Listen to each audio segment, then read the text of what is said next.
Welcome to lesson 37 on translations, and this doesn't have to do with language, it has to do with how a shape is moving on a graph. So there are three things I want you to look out for in this model. One, how I can actually identify the translation of a shape if it's actually happened, how I can state the direction or the directions of a translation, and how I translate the coordinates of the vertices of the image.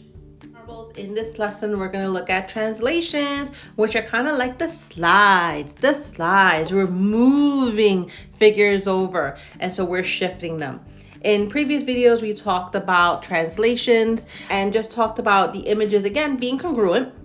And it's just literally a movement. And we can have different types of movements. We can move across the x-axis and then a y-axis. We can have both of those things happen instead of just one horizontal or one vertical.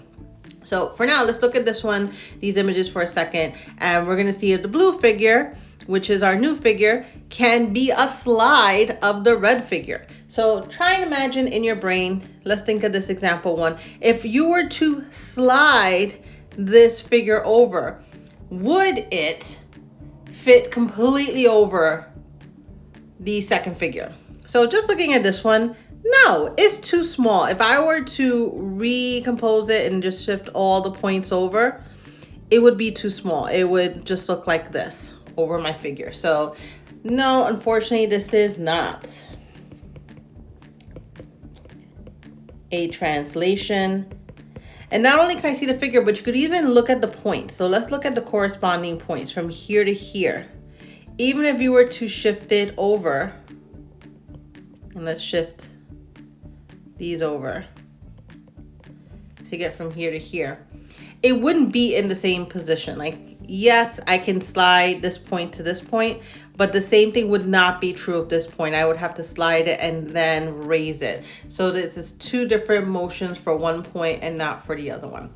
And you can just look at it and the images are not congruent.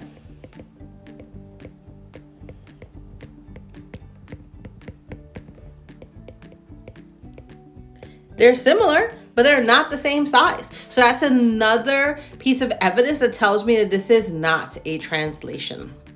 So let's look at our second figure. And again, we're trying to slide this figure. Could I slide this figure to make this second figure? So again, you could only move in two motions. You could only move left, right, or up, down. Could you slide this one up and create this second image? Again, no. Even if I took these points and if I slid them straight up, I'm not going to have this figure over here. This is just by looking at it, I can see the line of symmetry. My mind can see it. This looks like a flip in my mind. This is actually a reflection, not a translation. It is congruent though, right? You can look at them and they are congruent. They are the same size. They have the same measurements. Unfortunately, it would not count as a translation. You would also have to either rotate the image around, but really this is just a flipped over image. So now let's look at the last one. And in here, you can see they are congruent. So inside, I'm looking at my corresponding sides. And they are the same. And to get from here to here, I can go down and over. So I can make two motions to get there.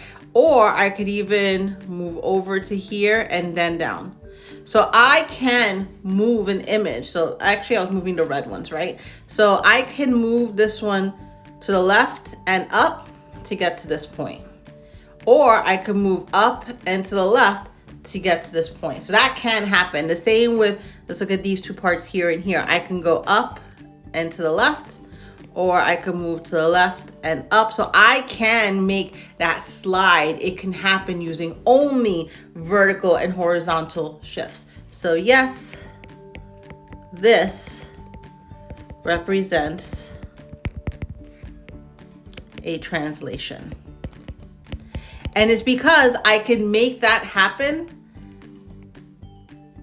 by shifting. In this case, I'm going to show a shift this way. I'm going to move to the left a certain number of units, and then I can move up another set of units. So I can go left and up. And I can do that same motion for all of my points. I can go left and up, and I can go left and up. It works for every single one. So hit pause so you can jot this one down into your notes. Let's jump into this example, and here we're going to translate or shift the red triangle 3 units to the right and 2 units down. So we're going to do both a horizontal and a vertical shift. And there are 2 methods you can use for this. The first method I'm going to show you is to move each point on the coordinate grid. So that is method 1. Let's show you what that looks like right now. And what this means is I'm going to start from each of these vertices, and I'm just going to follow these directions. I'm going to move 3 to the right and down 3 for each point. So I can just go 3 to the right and down 3 to map my new A prime. So, and I would do that for each point. I would go 3 to the right and down 3 to map, 3 to the right and down 3 to map. So that is one method for doing this. So I'm going to do this again just so you can see our new translated points. So point A, 2, 3, 1, 2, 3. Here is A prime.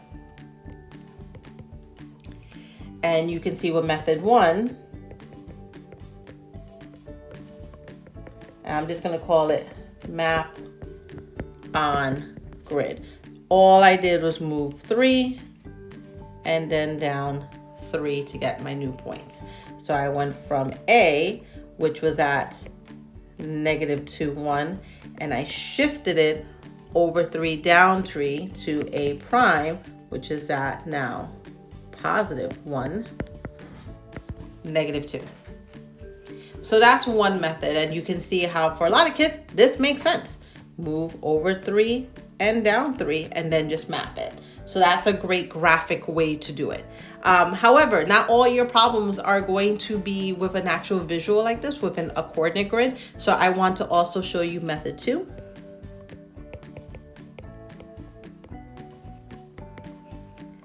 Which is to change each coordinate. And we know what this means. I know that I'm moving 3 to the right. So whatever my X is, I know I'm going to add 3 because that's the same as going 3 to the right. And for my Y coordinate, I know I'm going down 3. So that's the same as taking whatever your Y coordinate is and just subtracting 3.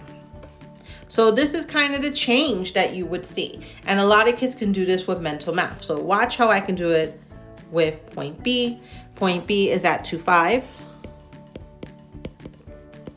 And mentally, all I would do to find B prime is I would take this number, this 2, and I'm going to say, all right, what if we added 3 to that? And I know that's going to give me 5. And then I would do the same thing to the Y. If I did -3, I know that's going to leave me with 2. And so that gives me my new point. B prime will be at 5, 2.